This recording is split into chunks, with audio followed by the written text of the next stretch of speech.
Қайырлы күн баршаларыңызға. Бүгін сіздермен осындай әдемі шу пирожный жасайтын боламыз.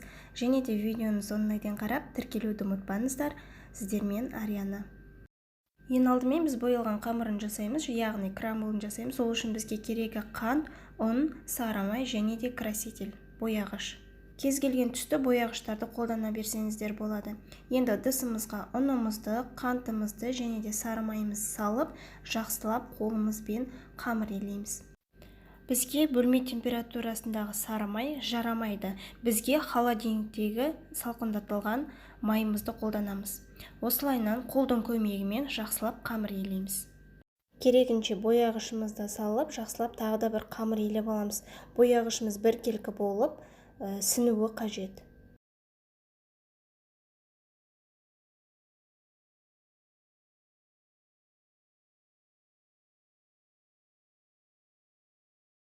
Бізде осындай әдемі бір келкі болып қамыр шығады. Бізге 2 пергамент қағазы керек. Енді боялған қамырымызды ортасына салып, жақсылап оқтаумен жайып аламыз. Бірінші пергамент қағазын астына, екінші пергамент қағазын үстіне салып, оқтаумен жаямыз.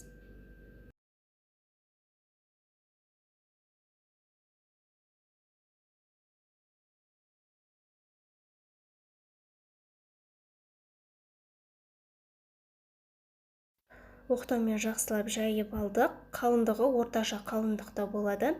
Енді арнайы кесетін құралмен кесіп аламыз, домалақ етіп. Кез келген нәрсемен кесіп алсаңыздар да болады. Стакан болсын, өздеріңізде қандай зат бар, сомен кесіп алсаңыздар болады. Осылайынан алдын ала бірінші кесіп аламыз, содан кейін морозильникке қатырамыз. Морозильникке салып, жақсылап қатырамыз. Астына тақтайша қойсаңыздар, біркелкі болып қатады. Қамырымыз қатқанға дейін заварной қамырымыз жасаймыз. Ол үшін бізге керегі су және де сары май, кішкене қан, шым-шым тұз саламыз.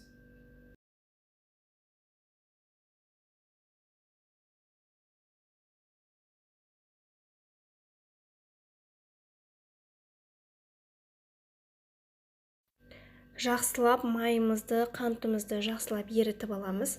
Барлығы бір қайнағаннан кейін үстіне ұн саламыз.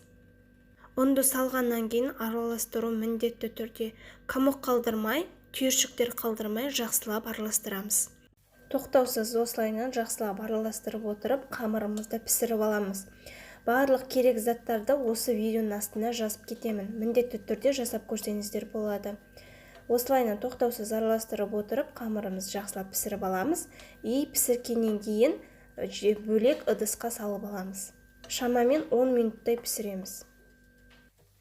Қамырымызды толықтай суытып аламыз. Жұмыртқаны салмас бұрын қамырымызды толықтай суытып аласыздар. Содан кейін бір-бір жұмыртқадан салып жақсылап миксерлейміз. Жұмыртқамыз біркелкі болып қамырымызға сіңуі қажет.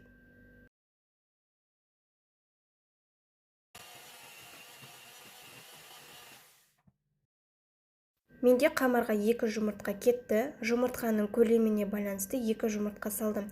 Егер де сіздерде жұмыртқаларыңыз кішілеу болатын болса, онда 3 жұмыртқа саласыздар.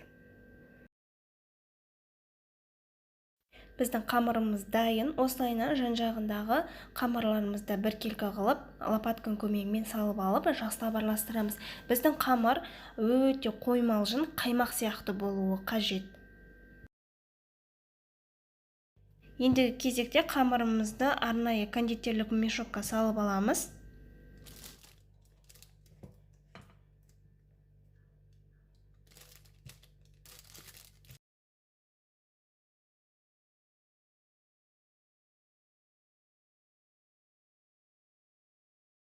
Енді кондитерлік мешоктың ауызын осылайынан қайшының көмегімен кесіп аламыз.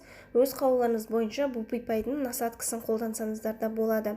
Мен қолданбадым, маған осылайынан ыңғайлы. Ендігі кезекте қамырымызды жақсылап осылайынан салып шығамыз. Дөңгелек болуы қажет.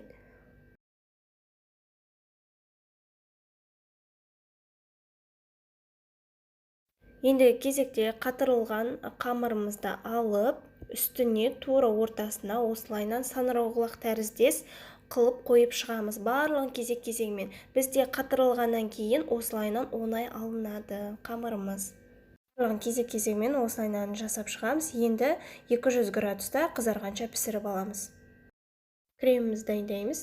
Творожный сырға қантымызды салып, жақсылап бір миксерлеп аламыз.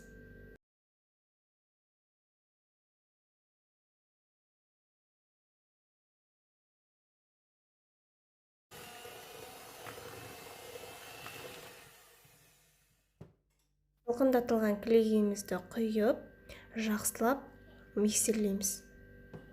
Бізде креміміз қоюланғанша жақсылап миксерлеп аламыз.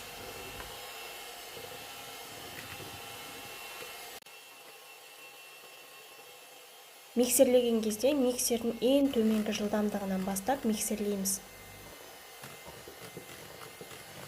Кремім дайын бола бастады. Көріп тұрғандарыңыздай крем уже қоюлана бастады.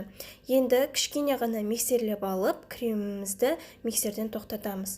Бізде осындай біркелкі масса шығады. Енді лопатканың көмегімен кремімізді бір рет жақсылап араластырып аламыз. Арасында воздухтар тұрып қалуы мүмкін. Менде насадканың номері 1М. Осындай насадканы қолдандым. Кез келген насадканы қолдана берсеңіздер болады. Енді осыны арнайы мешокқа салып, кремімізді салып аламыз.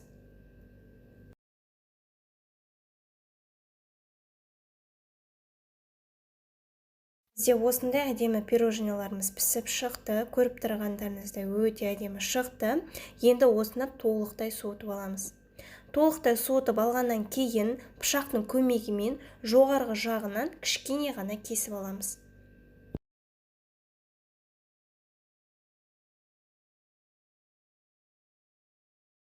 Бізде пирожнилардың ортасы осылайынан қуыс болады.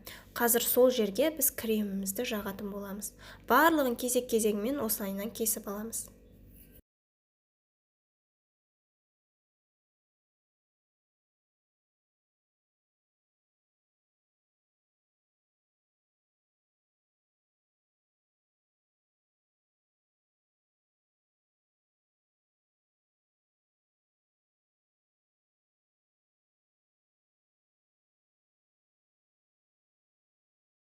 Кезекте кремімізді ортасына салатын боламыз. Осылайынан әдемі етіп ортасына салып шығамыз. Барлығын кезек-кезегімен.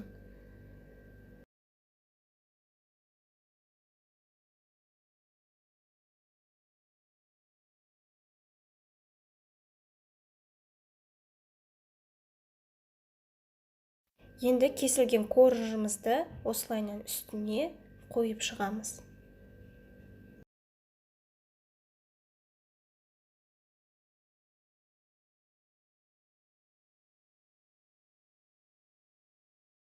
Ал достар, біздің шу пирожнеміз дайын болды. Көріп тұрғандарыңыздай өте әдемі шығады. Үстіндегісі хрустящий болып тұрады. Сіздерге де жасауға кеңес беремін. Сіздермен болған Ариана. Және де менің каналыма тіркелуді, лайк басуды, пікір қалдыруды ұмытпаңыздар.